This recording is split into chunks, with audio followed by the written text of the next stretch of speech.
Hello guys, welcome back to my YouTube channel. You are watching CS by SS, and in this video we will be talking about e-safety and going online and different types of viruses and all those things what you can do and what you need to be aware when you are using an online internet connection, right?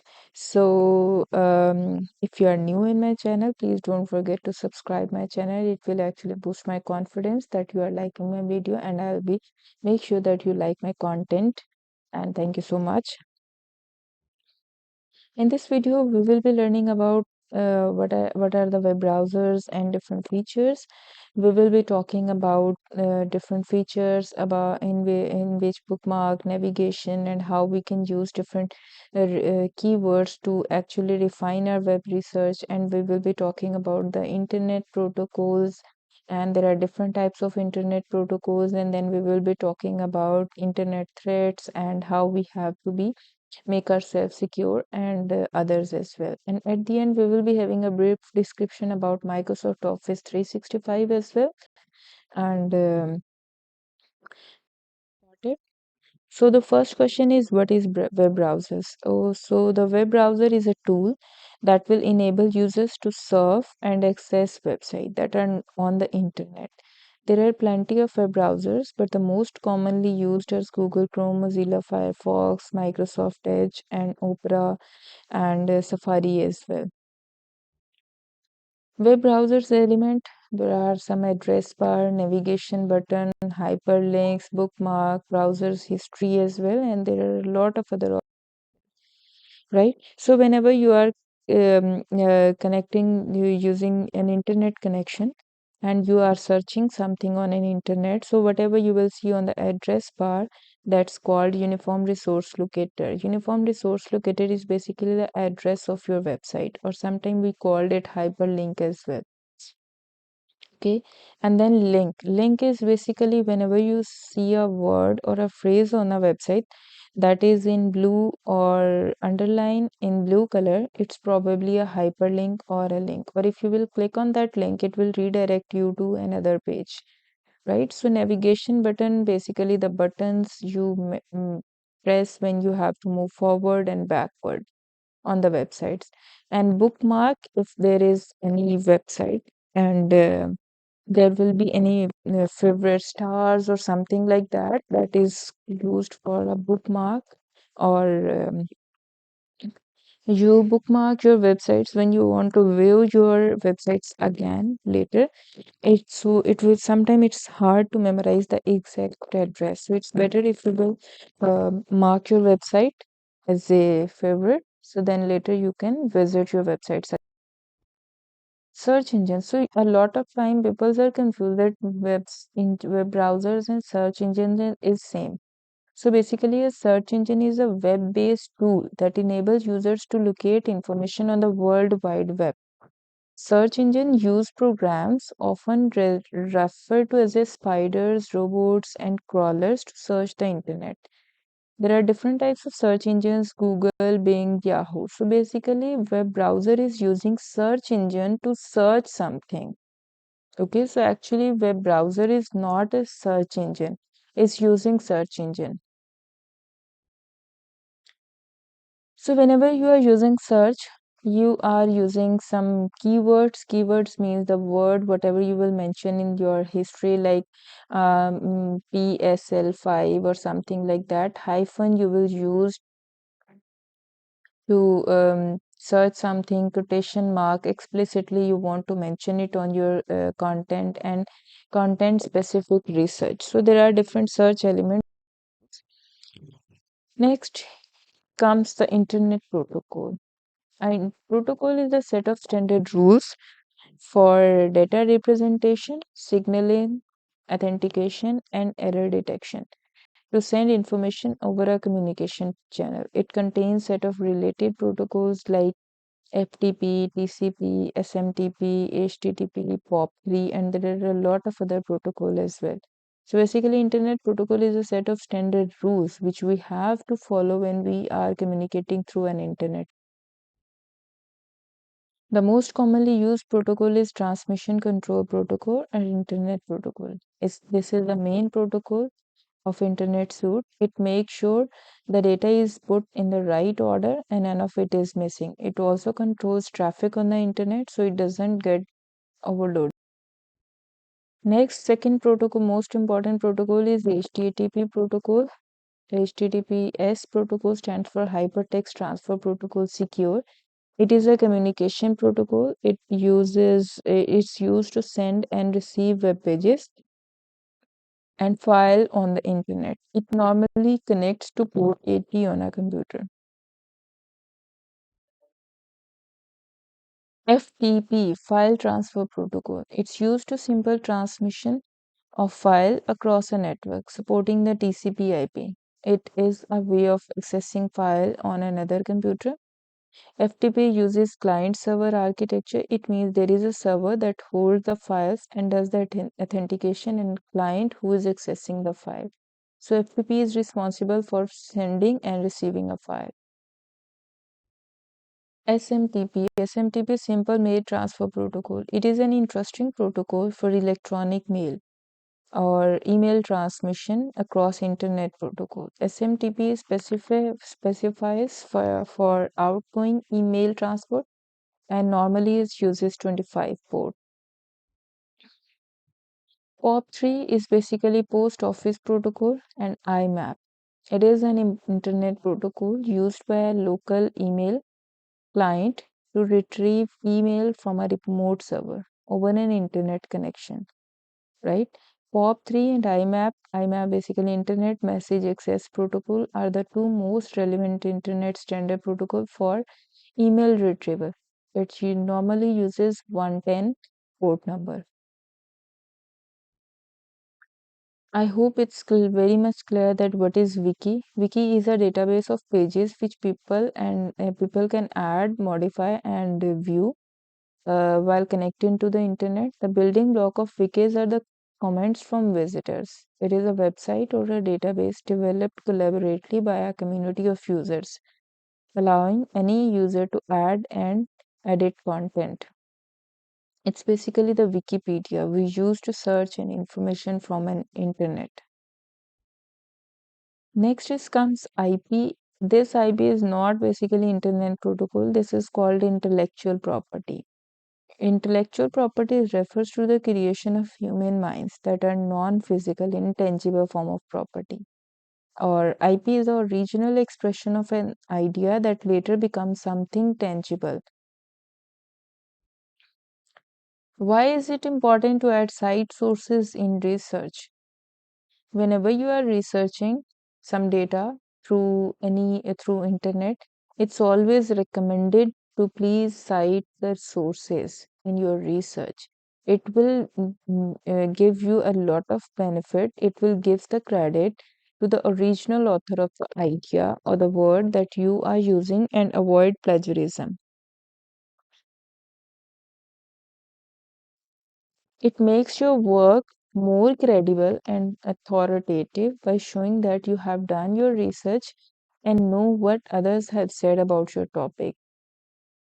It allows your reader to learn more, verify the accuracy, and provide context for the information that you present in your paper, right? So that's why IP means intellectual property is very, you should know that what is intellectual property, and you should know that if you are respecting someone's else's idea, so someone else will also respect your idea when they will doing the research on your same field. Okay, so there are multiple threats when you are using an internet connection. So first and most important threat is computer viruses. So computer viruses term was first used in 1984 by Fred Cohen. Fred Cohen was the first to suggest that one computer program could infect another. Viruses are also computer programs, and this is the type of malicious software or malware that spread between computers and cause damages to data and software. Computer viruses aim to disrupt systems, cause major operational issues, and result in data loss and leakage. How viruses spread? So there are multiple ways the viruses can spread. The most important are download from internet. You have used pirated software through exchange of diskettes, and it may have been attached through an email. And some macro viruses are hidden in your document. So there are multiple types of viruses like Trojan, Rooktex, worm, spyware, crimeware, adware, and others as well. The first common type is Trojan. It is a software that appears to function in certain ways, such as a program that user may have downloaded to remove viruses or spyware, when in reality it performs another action known to the user, unknown to the user. A Trojan is not always harmful and damaging to the computer, but it can open a back door for hackers to get into the computer and cause damages. Second most common type is worms. Worms are self-replicated themselves within the computer. A computer worm does not have to attach itself to a computer program in the system like computer virus does in order to function. Computer virus generally localize its damages to the computer network by causing increased activity from the affected computer.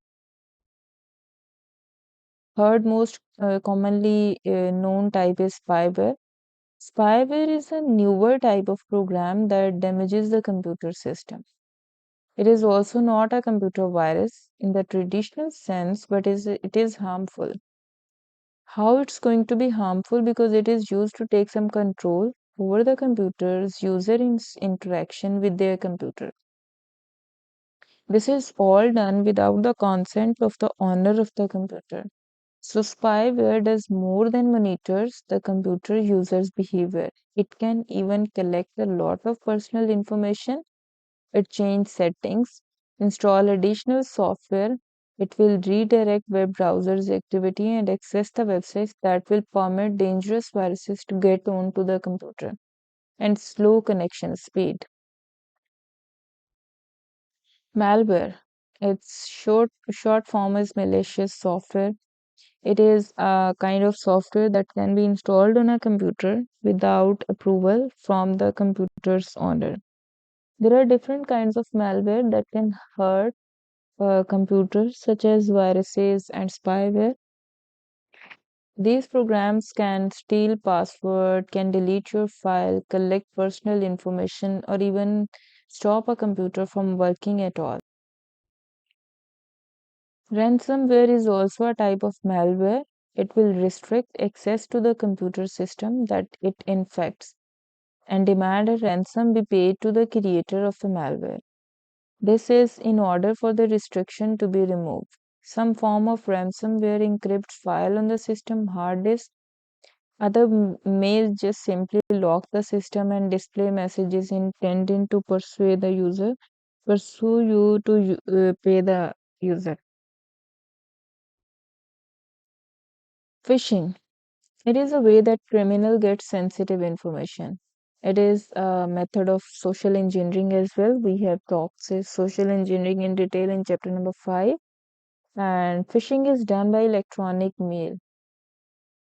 This mail appears to come from a bank or other services providers and looks slightly original and needs your confirmation about username or account details. Phishing allows criminals to get access to bank accounts, etc. It can also be used for identity theft. Adware. It is sometimes known as advertising supported software. It is any type of software packages that will automatically display, play, or download advertisement to a computer after the software is installed on the computer or during the time the application is being used. So, digital citizenship means being a digital citizen mean that you care part of the group of people that use technology to communicate. Definitely, there are rules that you need to follow when you are digital citizen to protect yourself and to protect as well. First thing is that you need to be digital resilient. So, what a digital resilient person will able to do, it can understand when they are at risk online. and know what to do to seek help. And they learn from their experiences and they recover when things go wrong. There are multiple risks when you are online. Somebody will be definitely cyberbullying, malware, viruses, phishing and scam email, fake websites, online scams, romance scams, inappropriate content, identity theft, and data breaches as well. So whenever you are facing any type of threat, you have to be digital resilient. What does this means? That you should know, and you are aware of that you are at risk, and you need to know that what to do and how to ask help and from whom, right? It's very cyberbully is very common. If you're using digital technologies, it can take place on social media, messaging platform, gaming platform, mobile phones, and it is repeated behavior aimed at scaring, angering, or shaming those who are targeted. Cyberbully can not only occur on through online, it can occur through SMS, text, email, social networks app as well. So, cyberbully can include writing hurtful comments, posting derogatory messages on social media to humiliate a person or community, posting or sharing embarrassing videos or photos over the social media, creating a fake profile of someone to humiliate or hurt them. How to avoid cyberbully? So, the first step, you need to know that you are at risk. Once you will know, then you have to make this thing to secure that. First, do not reply the messages sent by a bully, block all the messages from the bully, keep all the emails and messages that the bully sent, and report the bullying to the parent or a trusted adult. Netics. If you merge the word internet and etiquettes together, you get the word netics. This refers to how to behave online. There are some rules of netics that can help and will make your experience online safer and more enjoyable. Check before sharing images or videos. Think before you post. Check if information is true or reliable. And most important thing, be smart. When you are at risk, you should know that you are at risk and accept this thing and try to do something to avoid the inconvenience in your future. There are some essential internet safety tips. You should know that and try to remember it. Make sure you are using a secure internet connection and try to use strong passwords. Enable multi factor authentication where you can, and keep your software and operating system updated. Check that websites looks and feel reliable. Review your privacy settings and understand privacy policies. Be careful of suspicious link and where you click. Make sure your device is secure. Back up your data regularly and closed unused accounts because it's not going to be help you. Be careful what you download, be careful what you post and where, and be careful who you meet online. Double check online information and use a good antivirus and keep it updated. Then at the end, uh, this is Microsoft Office 365, and it is a fully features web-based version of Microsoft Office. It comes with the new Microsoft 365 subscription, which includes Windows 10, MS Teams, and Office 365. It contains a lot of applications like OneDrive, OneNote, PowerPoint, Excel, Sway, Word, email, and yeah, a lot of other application as well, like Teams and other apps as well. And in next video, I will try my best to make a demonstration about my how to use Microsoft Office 365. So don't forget to subscribe my channel so you never miss that video, which will be helping you how you can create Microsoft Office account and how you can use all the features of Microsoft freely versions account. Thank you so much. That's it for today. See you in the next video. Take care. Allah Hafiz.